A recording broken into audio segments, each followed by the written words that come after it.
And when I get off the bus, I have 4 or 5 new friends, and I have a place to stay for the night, and someone's going to show me something or bring me around or introduce me.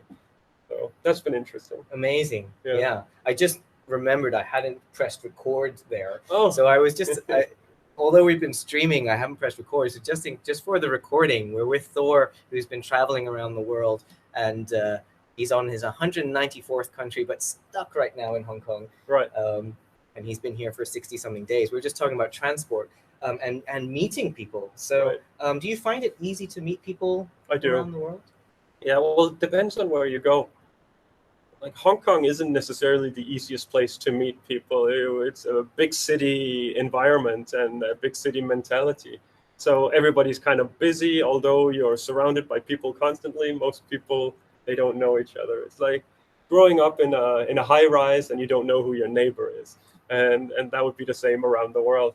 You go to sort of village mentality where, and you can find that in Hong Kong as well, where people, they look out for each other, and if someone's on vacation, you keep an eye on the house and the garden and who's approaching the car and stuff like this.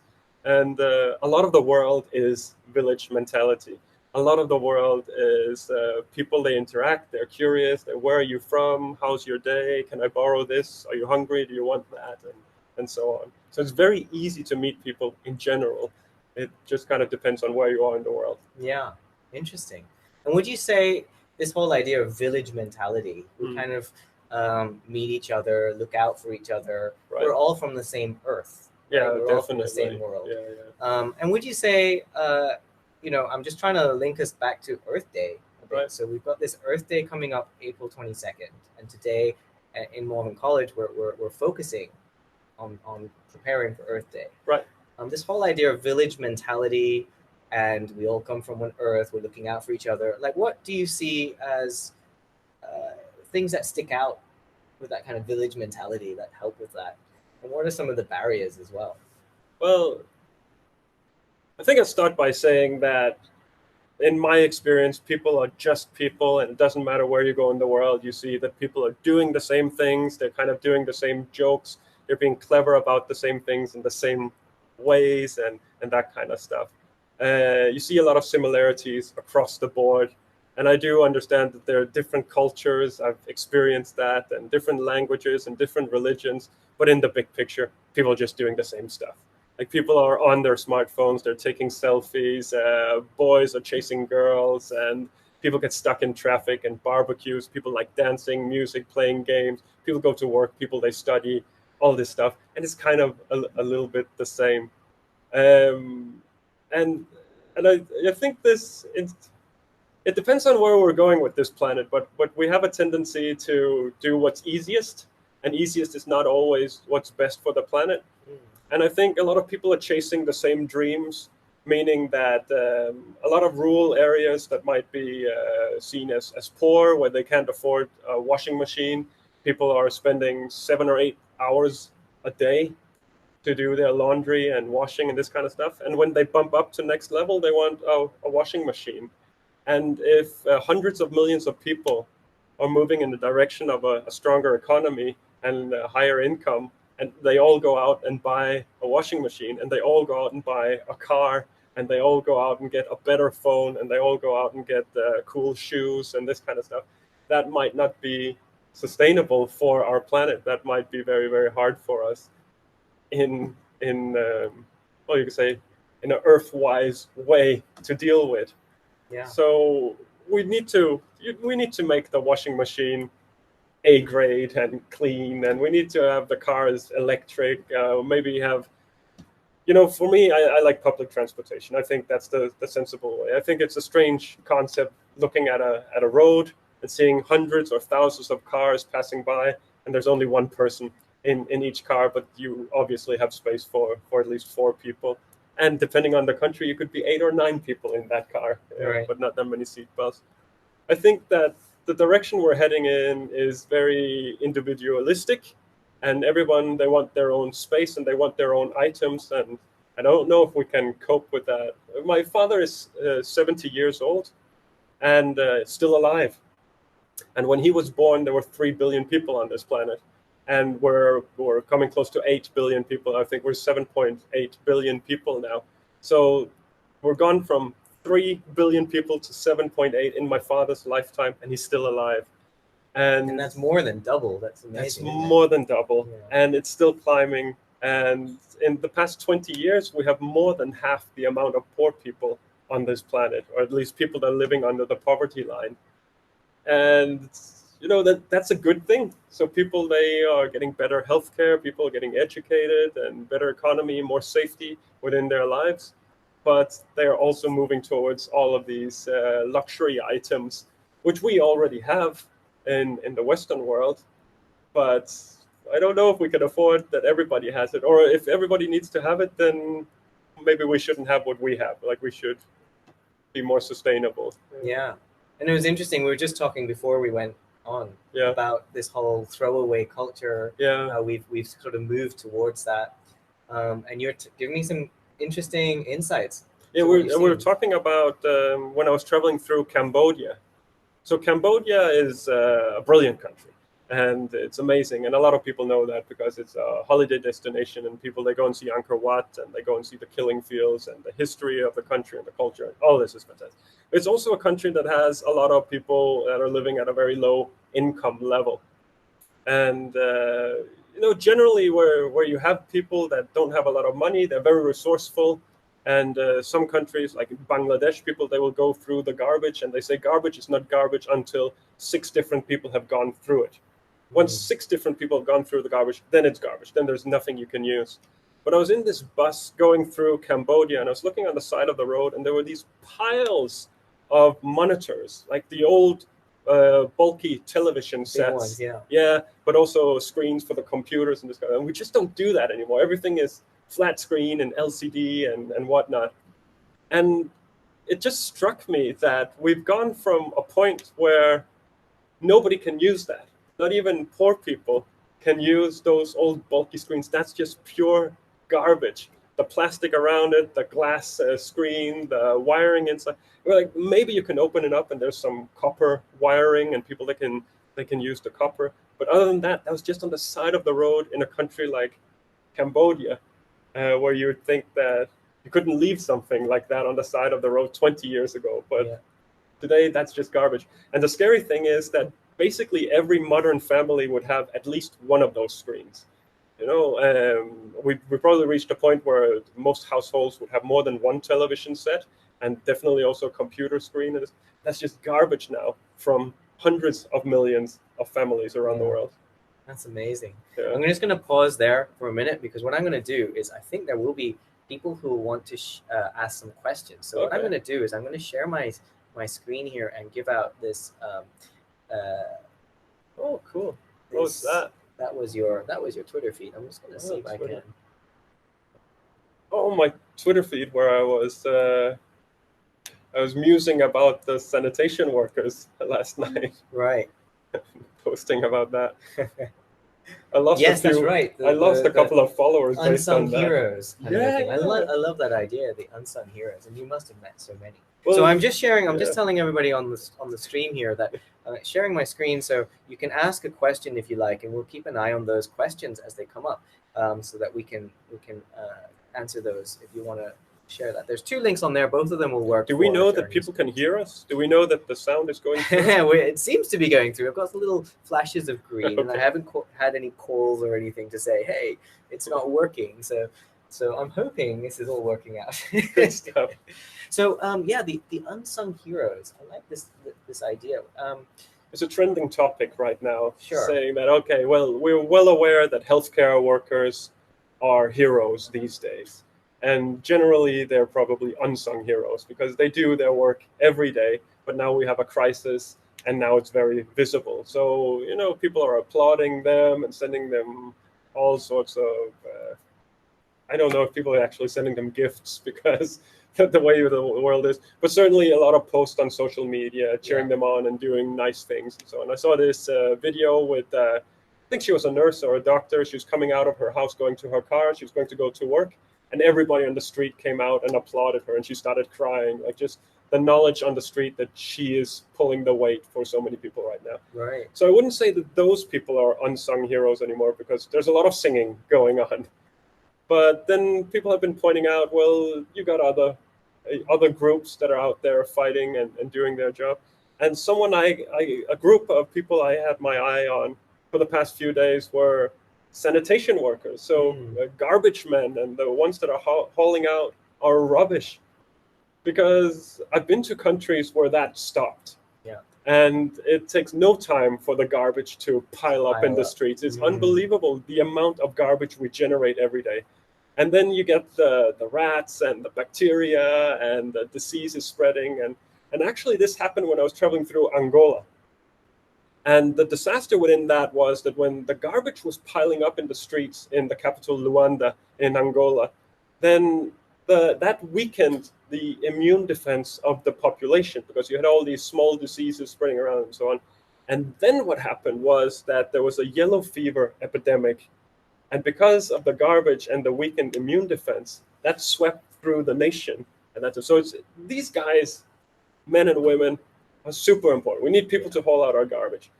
Then my thought was, how scary is it to go and pick up the garbage today when the garbage is full of masks and tissues, which people have been blowing their nose into and people have been breathing into all day. Like it has to be contaminated with virus, a lot of it. And they need to pick that up and bring it. And then they crush it in the garbage compactors, and that squeezes the air out. So those air particles just go. I was just thinking, like, how scary is that right now? But they're doing it because we're not seeing the garbage piling up. Yeah. So if you want to talk about unsung heroes, that's another group. Yeah, right? That's amazing. We do have a couple questions coming in, which is great. We have, just going to pull this up a little bit bigger. Were you on Drew Binsky's channel? Because I remember seeing you. I was. One of our Drew is one of my friends. Drew and I, we've been sort of communicating before he got famous. Drew is, for those who don't know Drew, he's a huge YouTuber. He's had more than 1 billion views, and he's just a few countries shy of reaching every country in the world. He releases a video every day, and a lot of his videos have millions of views. And he's really, really great at creating content. But he didn't used to be that video guy. He used to be a guy who was traveling, trying to go to every country in the world. He used to blog, and we knew each other from back then. We never met. And then when I got to Thailand, where he used to live in Bangkok, he wanted to meet up because he's looking for content every day to do a new video every day. And he thought my story would be fun. And it's been quite a popular video on his channel. Great. That's fantastic. He's a good guy. Yeah. Obviously, we have some followers. There were 3 people that were asking about that one. Have you been to the North Pole? No, I haven't. I've thought about having that as a side project or a new project once I complete this. So become the first to go to every country in the world without flying. What's next? Well, there are several things. I have a fiance back home, and I want to marry her and start a family. I want to see my friends. I'm going to write a book about this. I'll do motivational speaking, public speaking. But what's next? Like, what are you going to go out and do? And I was thinking North and South Pole would be interesting. So North Pole is nothing but ice, and it melts away. So if you want to go in the summertime, you'd have to go in a boat. It's just water. It's not a country. And the South Pole is on Antarctica. And Antarctica is a continent, but not a country. There's a written agreement that no one can claim it. They're just using that for research purposes. And I think that's coming up for renewal, actually. So someone might try to plant the flag. But it's not a country, so I don't have to go there in terms of this project. Yeah. No, Antarctica is really quite interesting. Yeah. Because I've been there. Yeah. I went there, and I was talking to somebody who's working at a research station, and she said, yeah, it's very interesting because they have this agreement of all the countries. It's one of the only places in the world where it's kind of governed by everyone, isn't it? But also kind of protected by nobody. Yeah. So she said, there were, you'd have these ships that show up, a rich Russian lot. They come off with their dogs, and they're not supposed to have the dogs. They'll have like, big burly people there with a machine gun or something. It's their private guards, and they're like, no, you tell them you can't have dogs. No, you tell them. So interesting place, Wild West in a sense. But but I'd love to also go North Pole or Greenland. Did you make Yeah, so I'm counting Greenland as a country within this project. That was country number 40. Okay. And I spent a couple of months there within this project because it's super hard to get to Greenland without flying. And then when you get there, it's just as hard to get away without flying. So I Sure. was just sort of stuck looking for a way out. But I actually also worked in Greenland prior to this project. My background is within shipping and logistics, and I've been doing that for 12 years of my life. And for a part of those 12 years, I was in Greenland managing an office. Okay. Yeah. Wow. Yeah, it's a super interesting part of Fantastic. the world as well. Yeah. Let's go through a couple of other questions. What does it feel like to be so far from home? It's a good question. It's a really good question. We were talking about that I have had most questions before, and it's really rare that I get a question I haven't had before. So good on This was Anonymous. anonymous, but also two But you thumbs asked up me a as question well, I so haven't 3 had people, yeah. before. I have some limitations within this project. There are 3 project rules. One is that I cannot fly at any point within the project. Another one is that a visit to a country must be more than 24 hours. Mhm. So 23 hours, then I can't count that as a visit. And then one is I can't go back home until the end of the project. So those 3 cardinal rules. And the can't go home rule is especially rough in a mental way, because I want to go home. And I've been wanting to go home for years, but I also don't want to quit this project. If I go home, then I feel like it's a debate. Has this been 1 project or 2 projects? Or if I go home multiple times, then how many projects has this really been? How many journeys has it been? But if I don't go home, then it's 1 journey.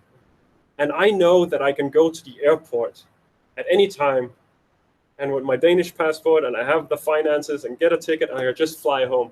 So there's nothing except for me and the project blocking me from going home. And that feeling is strange, especially in a time as this, when I don't know how long I'm going to be stuck in Hong Kong. And you go like, how much am I willing to give of my life to accomplish this project? When is it no longer worth it? Right. When do I just go home? And if the end result is that I am just going to go home, then why wait any longer? Why wait another 2 months and then go home? Why not just go home today? Yeah. So you get into all of this stuff. In a sense, I felt that I've never been further away from home than the day I started this project. Okay. Because I said I'm not coming home until I've been to every country in the world. And then I crossed the border from Denmark to Germany. So although I could look back and see Denmark right there, and I was now in Germany, I had this tunnel of countries in front of me that I had to travel through. So at this point, I've traveled more than 300,000 kilometers. This has been a very long, long tunnel of countries. But in a sense, I've never been closer to home than I am today. There are 9 more countries left in this project. The total list is 203. I don't know if that answers the question. What does it feel like to be so far from home? It feels easier to be far away from home than close to home. If I'm in Belgium, I feel like, home is right there. Yeah. It's so tempting just to go home. But when you're on the other side of the planet, you go like, that's so far away, I don't even. Yeah. And I guess one of the core Malvern qualities that we have at the school is about resilience. Right. And I wonder if you can share maybe 1 or 2 times, I'm sure it's happened over the years, where you just said, this is ridiculous, I want to give up. All those times where you really felt like, I could just get that ticket. Can you tell us a little bit about that? Yeah, I can. So this falls on the topic of motivation. And where does the motivation come from? And generally, I'd say there are 3 different places this comes from. There's the ego part of the project, which is I want to be the first to go to every country in the world without flying. How much value do I put in that? And that drives me sometimes. And within that, there's also all the adventure and the people I meet and the food I taste and the sunsets and all the experiences and all of that. But sometimes I feel full. Sometimes that's not driving the motivation at all. Sometimes I go like, it's not that important to become that guy. Who cares? Who cares if I go to every country without flying or not? But then I'm also goodwill ambassador of the Danish Red Cross. So I've been meeting with the Red Cross globally and interacting with the Red Cross and trying to learn what is it that the Red Cross does in Brazil? What did they do in Saudi Arabia? And then share that and sort of make a global promotion of the Red Cross. And the work that the Red Cross is doing is phenomenal, especially these days. It's unbelievable what the Red Cross is doing during this pandemic. So there's some pride in that for me, but there's also a lot of interest, and sometimes that's the beacon. Sometimes that's the motivation, but sometimes it's not. Mm-hmm. So then if it's not the, I want to be the first, and if it's not the Red Cross, then sometimes I look towards, well, you have all these people out there that say that this is important to them, and they like that I'm showing them the world in a different way, and especially a different way than what they see in the media. And they like that I've never given up, and this motivates them to reach their goals, and or inspires them to reach their goals, and that I haven't given up helps motivate them not to give up in the things they have going on, if that's to get their education or learn a language or save up for a vacation or lose weight or whatever people want to do. It's so easy to break off those goals and go like, oh, this is too hard. How much do I really want this? And so on and so on. So sometimes that motivates me, trying to do it for those reasons and for those people. But at times, none of that motivates me. So sometimes it's not about being the first. It's not about the Red Cross. It's not about showing the world in a positive light and motivating people to reach their goals. And then the question is, why am I still doing it? Like when all of that is off the table, then what is driving me? Yeah. And I don't know. I've been in a few situations where it's been really hard, where my fight instinct, you probably heard about fight and flight, and we all have that, but where my fight instinct set in, and I just went, there's no way the system's going to win over me. Yeah. I am going to get the visa. I am going to cross those checkpoints. I am going to cross the borders. I am going to find a way. I worked too hard on this. There's no way anybody's going to take this from me. It doesn't matter if it makes sense or not. I'm just going to win. Yeah. I'm going to find a way. I'm going to prove to everybody, especially all the people who don't care at all, that I can get through this and I can get this done. Yeah. And then through sometimes months and months of hardship, I reached that goal. I crossed the borders. I got into that country. Although people said that's absolutely impossible, you can't do it, you can't do it for these reasons and whatnot. I did that. Yeah. And nobody was there to pat me on the back or congratulate me or shake my hand. But, I felt stronger having put that behind me, and also proving to myself that I could do it. There's my father's from Denmark, and my mother is from Finland. And in Finland, they have this concept called sisu. Okay. And sisu doesn't really translate into English, but in an attempt to translate, it's said to be stoic determination and grittiness and never giving up and just kind of fighting your teeth and just going through it no matter what. That's sort of the element within it. And sounds like hardcore Viking kind of mentality. Yeah, but the Finns weren't Vikings. No, that's right. That's right. They weren't Vikings. Yeah. But so I feel maybe some of that is in my gene pool. That it doesn't have to make sense. It has to get done. Right. Yeah. Great. Yeah. Does that work? Yeah. Okay. I think that's fantastic. We've got a few more questions here, so let's get through some of them. What's your favorite food that you ate during traveling periods? This one. Oh, there's been a lot of good food. Something I recently came across, like within 2019 came across, was laksa.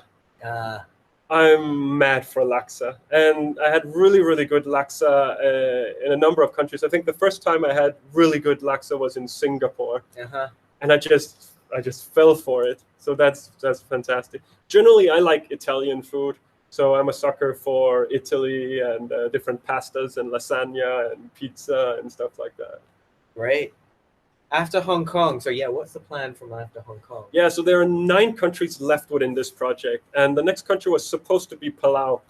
I was supposed to be on a ship back in early February, but that didn't work out because of the situation the world is in. Now, Palau's in the Pacific. Yes, so the remaining 9 countries are all island nations.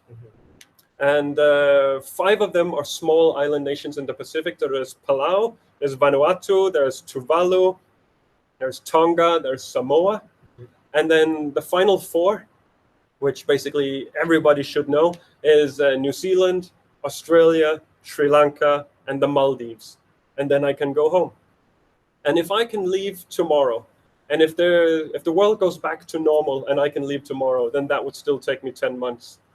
Right. Just because of the vast distances and the frequency between the ships and the speed that the ships travel with and all of this stuff. That would still take 10 months.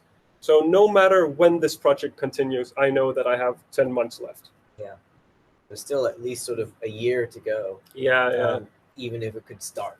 To put in some of these things in perspective, I'm 41 years old now, and I was 34 when I left home. Okay. And I don't normally have a beard. I have a fiancée, and whenever she flies out to visit me, I shave for her.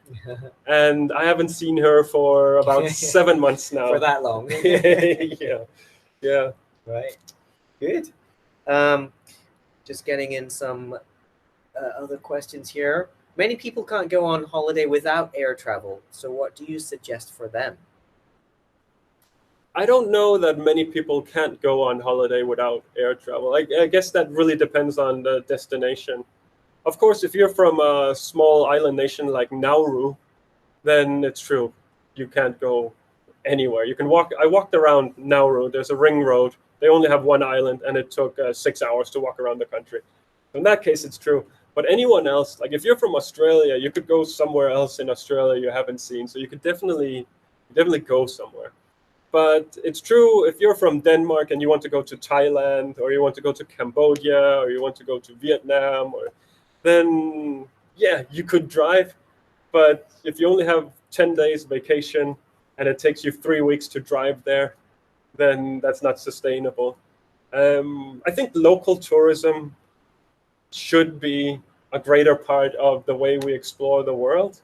I personally like to go far away because things, they change dramatically. Although people are the same, you just kind of see people wearing different clothes, or there's a different look in people's eyes and all this stuff.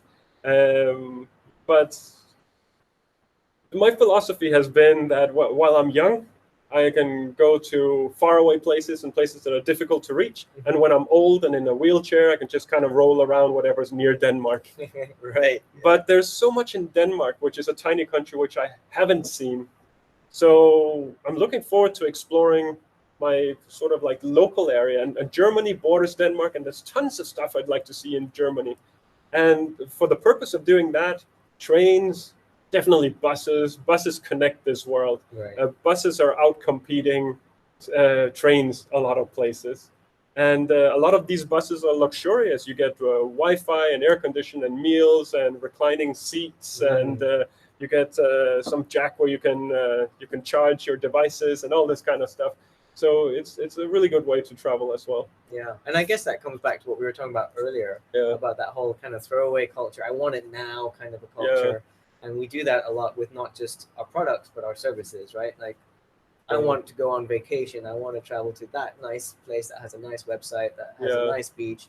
And I want to do that now. Where my neighbors went last year and this kind of stuff. When even around us, we could potentially travel in a more sustainable fashion. Definitely, for a lot of people. But within that same question, I'd have to say that in my experience, ferries are disappearing. So, there used to be a lot more ferries, and a lot of the ferry routes that existed when I started this project do not exist today. So that's within less than 7 years, they've shut down because of airplanes and flight traffic. So without flying, it is tough when there's water. Yeah. In a lot of places. Indonesia, if you can reach Indonesia without flying, then Indonesia spreads across 7,000 kilometers east to west, I think, and it's well connected with ferries, and cheap ferries as well from the government, Pilni.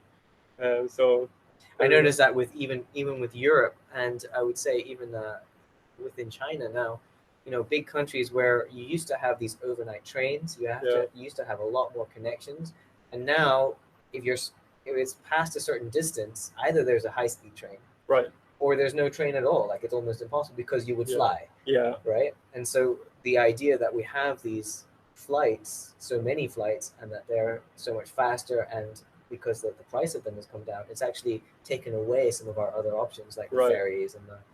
I'll tell you a different aspect of it, which most people don't even consider. Being from Denmark, I have a strong passport. A lot of countries are theoretically open to me. Either I don't need a visa or it's visa on arrival. But that's if you're willing to fly, because they have that kind of security in the airport. But if you're crossing a land border, then the passport becomes a lot less valuable. A good example is Iran. So I was trying to get to Iran, and that's not a problem for someone from Denmark. We have political relations are good and all this stuff, but you do need a visa. And in this case, I went to the embassy and I said, "Can you please give me a visa?" And they say, "How are you planning to get there?" And I say, "I'm taking this bus and I'm taking this boat and I'm going there and there." And they go like, "Why do you want to cross the land border? Like, who are you and what's going on here?" And so on. Are you aware that we have 4 international airports that offer you visa on arrival as a Danish citizen? Like, why are you doing this difficult route? Why are you not just flying there? And they gave me a hassle, and it took weeks for me to get that visa, which I could have gotten on arrival if I was flying. So a lot of countries, now Iran is one example, but there are a lot of countries that sort of have this policy where they know that they can have tight security in the airport, but the land borders are vast, and there are many of these border stations or crossing points, and they just don't have the technology or the manpower or the education, the educated staff. So they are forcing people to fly. Yeah. That's interesting, isn't it? Yeah. Good. Let's see what other questions we've got. On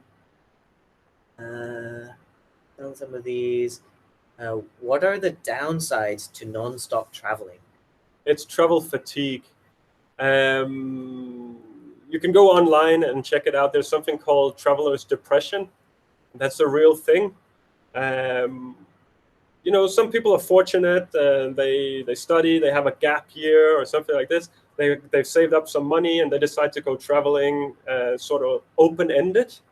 But then you'll see a lot of people, they go home within a year or maybe a year and a half, because they've seen enough waterfalls, and they don't want to do the hassle with the visas and the stamps and all this stuff anymore. But they've tasted enough interesting food. They met a lot of people. They've got so many names in their address book. They're just tired. They want to go home to their own language, their own culture, their own food, their friends.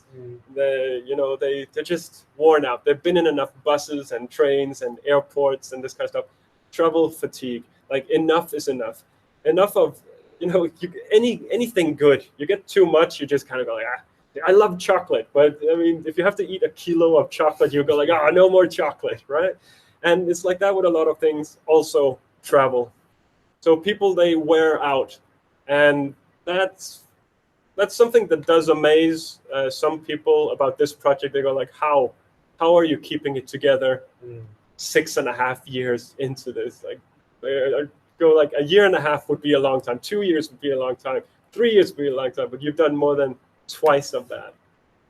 Yeah, that's amazing. There's a question here about, are you the one that started in Denmark, then Germany, Europe, North Atlantic, North America, Central America, South America, Caribbean, Bahamas, US, over Atlantic on a ship, Africa, Middle East, Israel? Yes. Okay, so spot on. I am the one.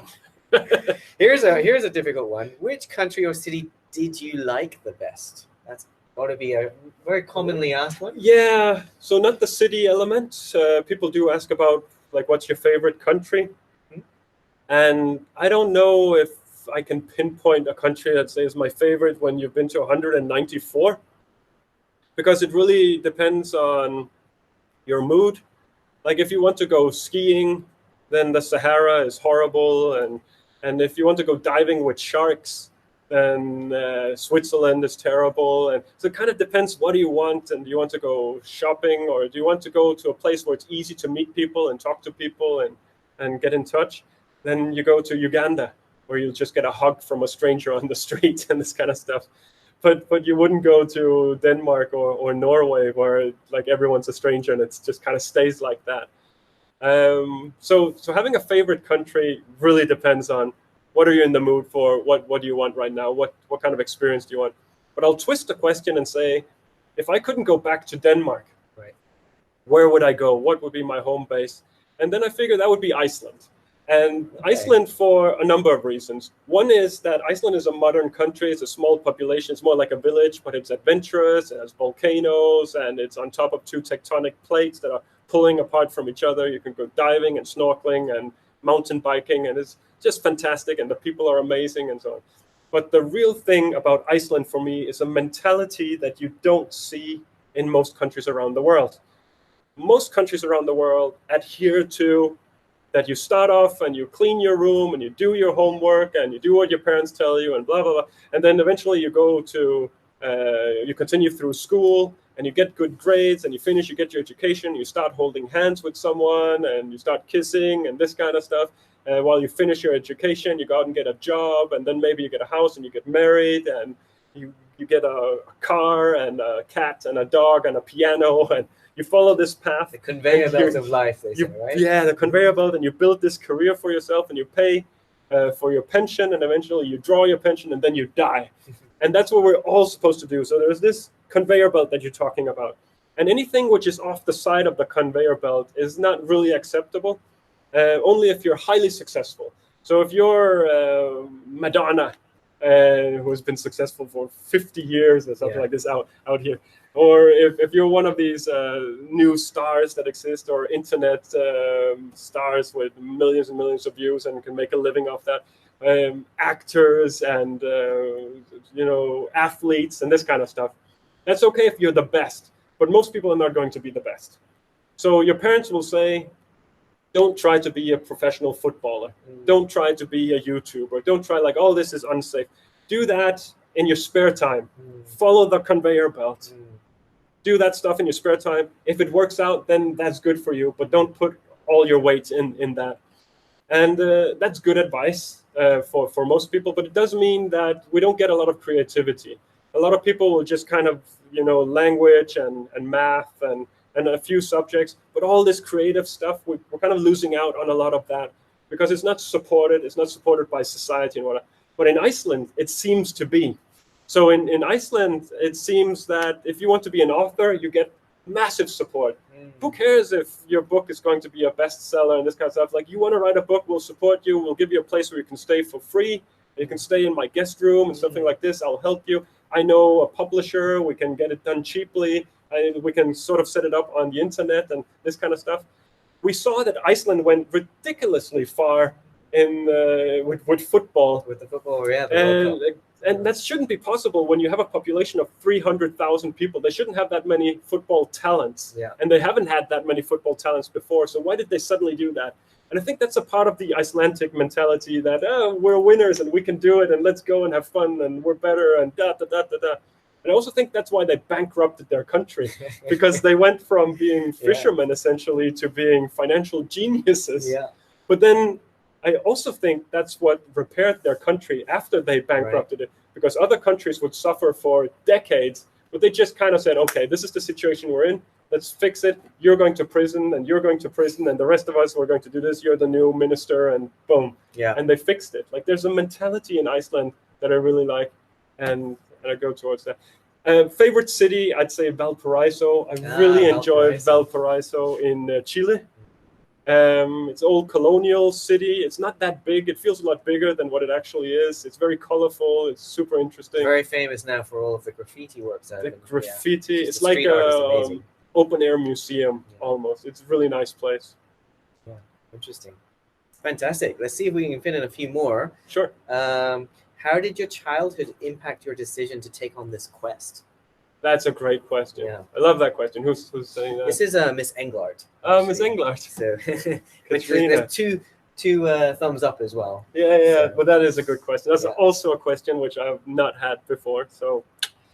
And that might have to be our last question, just looking at our times. Right. Where we get a break. So there we go. I think my life has built up to this. When I was born in Denmark, that was already a lucky break in terms of travel mobility and getting the Danish passport from the get-go. But before I could roll over on my stomach, my family moved to Canada. And we were living in Canada for 4 years. And then we moved to the US for 2.5. Then we came back to Denmark. And then we sort of were stationary in Denmark for a while, but then we continued to move around. And I had half my family in Finland and half my family in Denmark. So there was a lot of transition between that. And I think all of that moving around adapted me to meet people more easily, because I would have a base of friends and then move, and then all my friends were gone. And then you need to make new friends. Right. So I think that's an important part of getting to where I am today. Then my father influenced me to do business school. He didn't say do business school, but my father was a businessman, and I kind of wanted to go in his footsteps. So I think I got some structure in my life from that. Then I was drafted to the military, and I think there's a lot of military within me and the way that I conduct myself and I plan and I execute things. But then at the end of my military service, conscripted military service, I was offered a contract and I became a professional soldier. And then they stationed me in East Africa.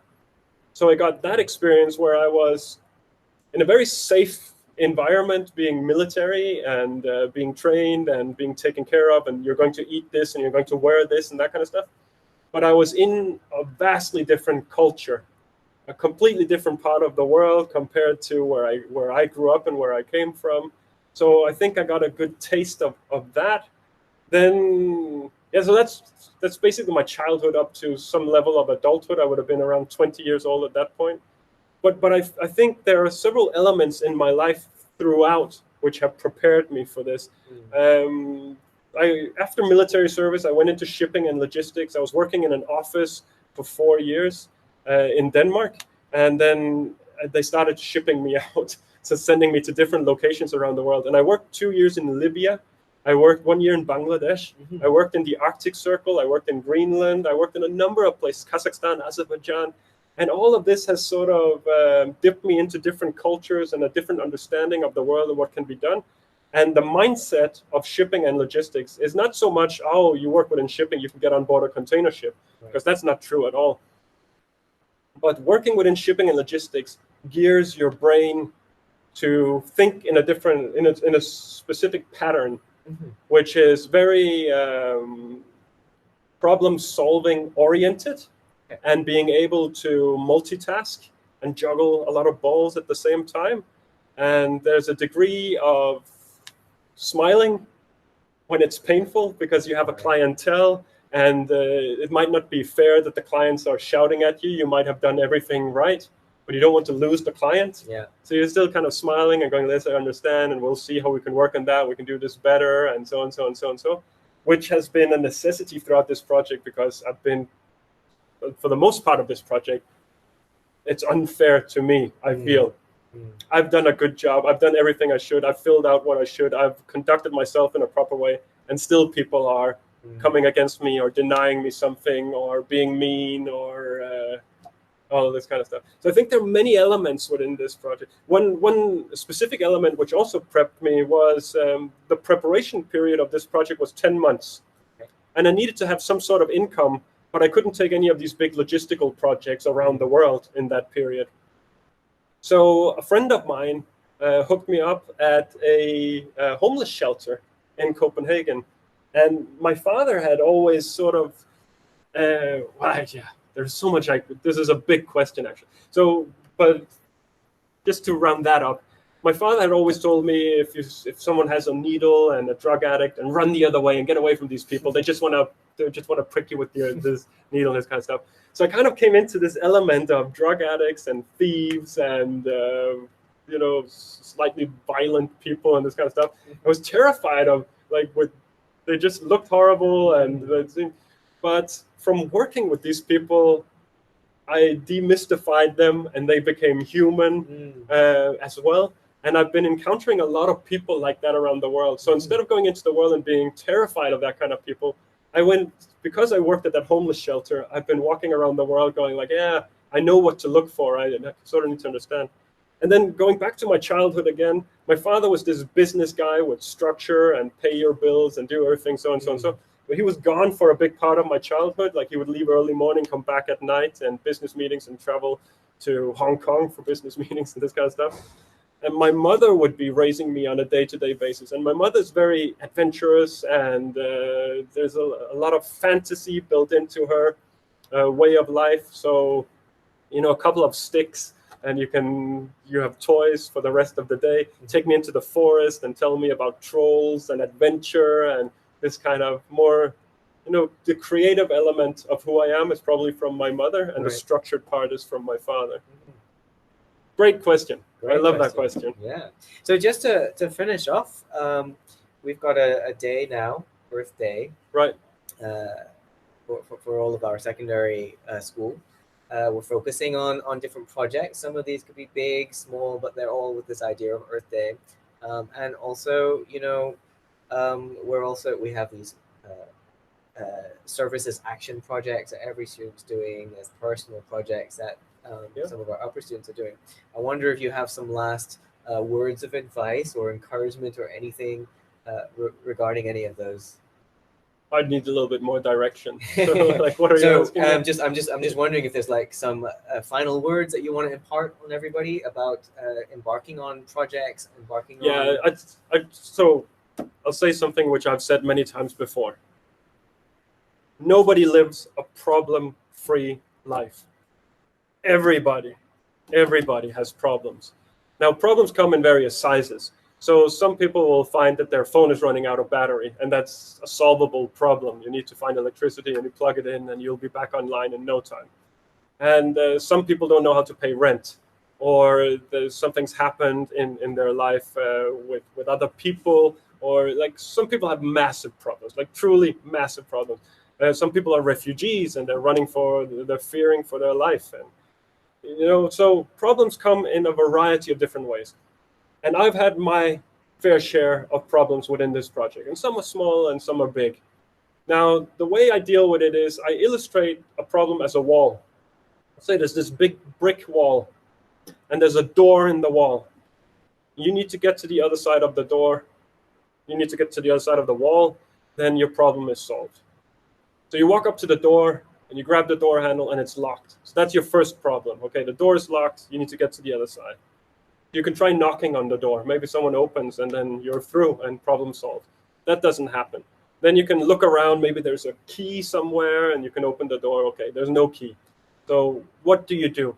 And a lot of people in life, they will sit down at this door, and they will wait. Some people will walk away. But a lot of people will sit down and wait and go like, oh, if I just wait it out, then eventually someone will come and the door will open and so on. But you could sit there for the rest of your life. So you need to think out of the box. And a lot of people, they have problems thinking out of the box. People, they do the same things. They think in the same patterns. They always shop the same place. They take the same bus. They take the same MTR. And people do the same things over and over again. They really don't. They're not very good at adapting to a new situation in general. So a very simple thing here is, of course, to choose to go left or right, because there might be another door. And then you walk and you follow the wall and you find another door and it's locked, and you knock and nothing, and you find another door and another door and another. Some problems in life is 3 or 4 doors. Some problems in life is thousands of doors that you need to knock on, or you need to grab the door handle. The difference between achieving anything in life is how many doors are you willing to look for? Because there's basically always a way to get what you want in a nice way. You know, you have to be fair as well. You're not running around with a gun in your hand and this kind of stuff, or cheating the system or hacking and so on. There's generally always a way, a nice way where you can feel good about yourself, but through hard work, looking for those doors. And I guarantee if you're willing to never give up, keep looking for doors, no matter how many times you're told no, and how many doors are locked, and how many and so on. So eventually you will find a door that opens. You walk through, the sun is shining on your face, you feel good about it, and you keep walking forward until you hit the next wall, because that's life. It never ends. There's always a wall. But that's the way I look at it. And the difference is truly giving up or not giving up. Right. Fantastic. Thank you so much, Thor. I Oh, hope you my find pleasure. your open door out of Hong Kong at some point soon. Yeah, I hope so too. Yeah, and But it's thank not you. just about getting out of Hong Kong. It's also where That's can I the- go? That's right. Yeah. Yeah. Yeah. The next wall, isn't it? Yes, it is. Yeah. Fantastic. So great to have you here today. Thank you. My pleasure. Normally I'd shake your hand, but in this case, Oh yeah, we've got to like bump shoulders. do And that. yeah, there we go. Okay, good. And thank you on behalf of Malvern College. It was my pleasure. Fantastic. Thank you for all the questions. Those were great. All right, I'll end our stream now and.